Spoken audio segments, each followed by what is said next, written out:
It's 6 o'clock in the morning.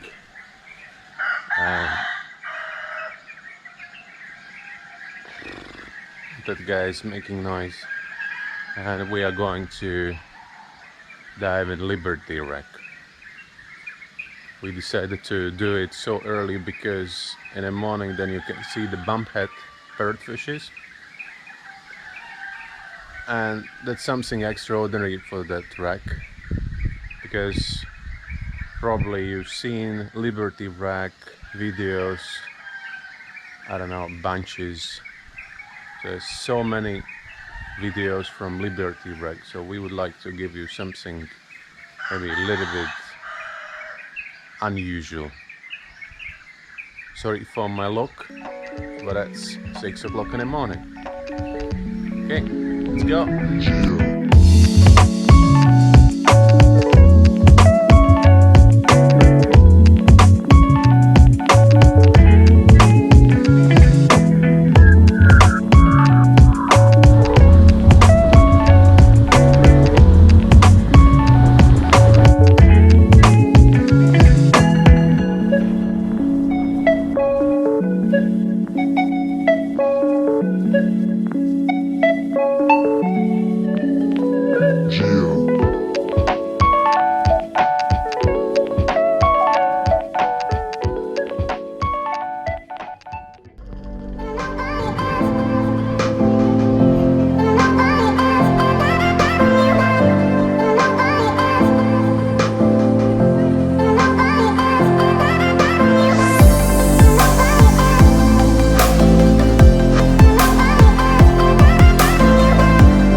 Probably the reason why it's so popular again, it's snorkeling.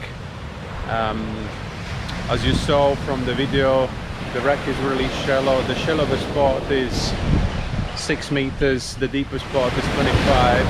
So snorkelers and freedivers can easily reach any part of this wreck. Probably not snorkelers because they are shallow guys, but the freedivers easily can dive to any depth of this wreck. The history of the wreck is simple and easy, and you can read it in the internet if you will just a little bit Google. The wreck is from World War II. It got torpedoed by a Japanese submarine, and then they tried to go to the Singaraja to fix it. Finally they didn't make it, So they came out on the beach here in Tulamben, and then the wreck was abandoned until 1963 when the Agung erupted, and because of the earthquakes it actually kind of dribbled into the water, and then the waves brought it a little bit away from the shore, and now it's like 30 meters away from the shore. Easy to reach during the season when it's August, as you see now it's August. The waves are a little bit bigger and it's harder to get into the water. Okay, if you visit this place during the season, what you can expect is gonna be really crowded. It can be 400 people at the same time here, and then sometimes when you're diving here, you see more divers than fishes, but whatever, that's the payoff for the popular place. We were lucky today. Now it's a quarantine and it's amazing to be underwater completely alone. So there was no any other divers, there was only me and Laura, and it was amazing. That's probably the first time we are here absolutely alone. So please follow us, don't forget to subscribe, and see you on the next video.